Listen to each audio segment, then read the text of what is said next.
Hi friends, అందరూ ఎలా ఉన్నారు? ఒకసారి మీతో మాట్లాడదామని చెప్పి మీ ముందుకు వచ్చాను. రోజు మీరు వీడియోస్ చూస్తున్నారు, డైలీ రొటీన్గా ఉంటున్నాయి కదా, అందుకు ఒకసారి ఒక కథ చెప్తే ఎలా ఉంటుంది అనే ఉద్దేశంతో ఈరోజు మీ అందరికీ ఒకటి కథ చెప్పాలి అనుకుంటున్నాను. అది తెనాలి రామకృష్ణుడి గురించి చెప్దామనుకుంటున్నా. ఒక ఊర్లో రామును సోము అనేటువంటి ఇద్దరు వ్యక్తులు ఉండేవాళ్ళు. రాము వచ్చి ఎంతో కష్టపడి వ్యవసాయం పనులు చేస్తూ ఉండేవాడు. చాలా కష్టపడి చేస్తూ ఉన్నా కూడా తగిన ఫలితం అనేది లేకుండా ఉంటుంది. తనకేమో బావి అనేది లేదనమాట వాళ్ళ చేనులో. పక్కన ఎక్కడో దూరంగా నుంచి రోజు ఆ బావిలో నీరు తోడుకొని తన తోటలోకి ఆ నీళ్ళు అనేటివి తీసుకొని వెళ్తూ వస్తూ ఉండేవాడు అనమాట. మరి సోము ఏం చేసేవాడంటే, అతనికి ఒకటి కోళ్ళ ఫామ్ అనేది ఉండేదన్నమాట. ఆ కోళ్ళ ఫామ్లో బాగా కోళ్ళను పెంచుకుంటూ నెక్స్ట్ ఆ కోళ్ళు పెట్టిన ఎగ్స్ అన్నీ అమ్ముకుంటూ చాలా హ్యాపీగా తన లైఫ్ గడిచిపోతూ ఉండేవన్నమాట. అదే రాము ఉన్నారా, అసలు ఎంత పని చేసినా కూడా వ్యవసాయంలో ఏమీ పెద్దగా వచ్చేది కాదనమాట. తనకి పౌలంతా కష్టపడాల్సి వచ్చేది. ఒకరోజు సోము చూస్తాడనమాట, ఏమేం చేస్తున్నాడు అతను రామును. నేను ఈ పని కోళ్ళు పెంచుతున్నాను కదా, ఒకసారి మనం రాము ఏం చేస్తున్నాడో చూద్దామని చెప్పేసి సోము అలా ఆలోచన చేస్తాడు. ఒకరోజు చేసే పనులన్నీ అబ్జర్వ్ చేస్తాడనమాట. అందులో ఎంత వాటర్ తీసుకురావడం అనేది ఇంకా చాలా కష్టమైన పని. ఎందుకంటే తన తోట దగ్గర నుంచి చాలా దూరంలో ఉంటుంది నీళ్ళు. అక్కడి నుంచి తీసుకొచ్చి రోజు వాటర్ వేయాలి. ఇదేదో హెల్ప్ చేద్దామనే ఉద్దేశంతోనో తనలో ఉన్నటువంటి దుర్బుద్ధితోనో ఒకటి అడుగుతాడనమాట రాముని. ఏమని, నాకు ఎలాగో బావి ఉంది కదా, నేను కోళ్ళు పెంచుకుంటున్నాను, నాకు ఆ నీళ్ళు ఏమీ అవసరం ఉండలేదు బావిలోను, నాకు బావితో పని ఏమీ లేదు, నీకు బావి అమ్ముతాను, నువ్వు తీసుకుంటావా అని అంటాడు.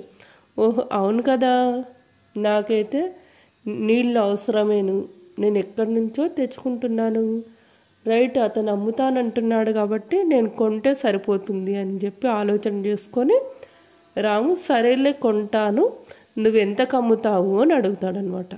అతను ఏం చెప్తాడు, సోము 300 రూపాయలకైతే నేను అమ్ముతాను అంటాడు. అవునా, సరేలే, నేను ఇప్పుడే తీసుకొచ్చిస్తాను అని చెప్పేసి లోపలికి వెళ్ళి ఆ 300 రూపాయలు తీసుకొని వచ్చి అతని బావి కోసం అవి అతని దగ్గరికి ఇచ్చి ఓకే ఇప్పుడు ఇస్తాడనమాట.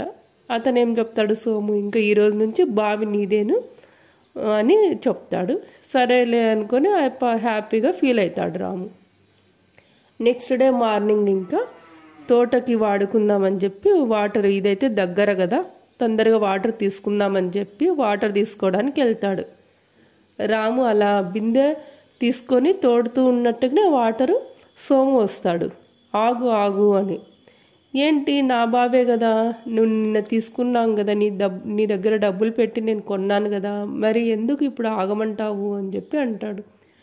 అవును, నేను నీకు అమ్మినాను బావి, అది కరెక్టే, నీకు బావి అమ్మినాను కానీ బావిలో నీళ్ళు అమ్మలేదు కదా నీకు, అట్లా ఎట్లా ఇస్తాను నీకు, కాబట్టి ఓన్లీ బావి ఒక్కటే నీది, నీళ్ళు అయితే నావి అంటాడనమాట అతను. ఇంక అస్సలు అతనికైతే షాక్ అవుతాడనమాట. కొద్దిసేపు రాముని ఏం చేయాలో అని అస్సలు అర్థం కాదు తనకి. నిన్నకున్న అంత డబ్బులు పెట్టేసి ఇతను ఈరోజైతే కాదంటాడు, ఏం చేయాలి అని చెప్పి ఆలోచన చేస్తూ ఉంటాడు. సరేలే, మన ఊర్లో ఎలాగో తెనాలి రామకృష్ణుడు ఉన్నాడు కదా, అక్కడికి వెళ్దాము, అతనే నాకు పరిష్కారం చూపిస్తాడనే ఉద్దేశంతో అతను తెనాలి రామకృష్ణుడి దగ్గరికి అతన్ని కూడా సోముని కూడా పిలుచుకొని వెళ్తాడనమాట. అక్కడ పిలుచుకొని వెళ్తే అప్పుడు జరిగిండే స్టోరీ అంతా చెప్తారు, అతను వింటాడనమాట. అతను ఏం చెప్తాడు తెనాలి రామకృష్ణుడు, సరేలే ఇతనికి చెవులో చెప్తాడనమాట. ఎవరికి, రాముకి. సరేలే, అతను ఏమంటున్నాడు, బావి నీది అంటున్నాడు కదా, నీళ్లు తనవే అంటున్నాడు కదా, సరే దానికే ఒప్పుకో, నీది బావేను, ఓకే కరెక్ట్, బావిలో ఉండే నీళ్ళన్నీ తోడేయమని చెప్పు, నా బావి నాకు కావాలి, నేను ఏమైనా చేసుకుంటాను, నీ నీళ్ళు నువ్వే తీసేసుకో అని చెప్పు అంటాడు. సరేలే అని చెప్పేసి అలానే చెప్తాడు అన్నట్టు. సరేలే సోము, నువ్వు నాకు బావి ఒక్కటే అమ్మినావు, నాకు బావి ఒక్కటే చాలు, నేను నీ నీళ్లు పెట్టుకోను, నీ నీళ్ళు నువ్వే తీసేసుకో అని చెప్తాడని. అప్పుడు దానికి ఇట్లా ఇంత పని అయిపోయిందా, ఇప్పుడు నేను నీళ్ళన్నీ ఎట్లా తీసేస్తుందిలే అని చెప్పేసి ఇంకా ఓకే నాకు తప్పైపోయింది, నన్ను క్షమించండి, నీ బావి నీరు నీకే చెందుతుంది, నువ్వే తీసేసుకో అని చెప్పి చెప్తాడనమాట.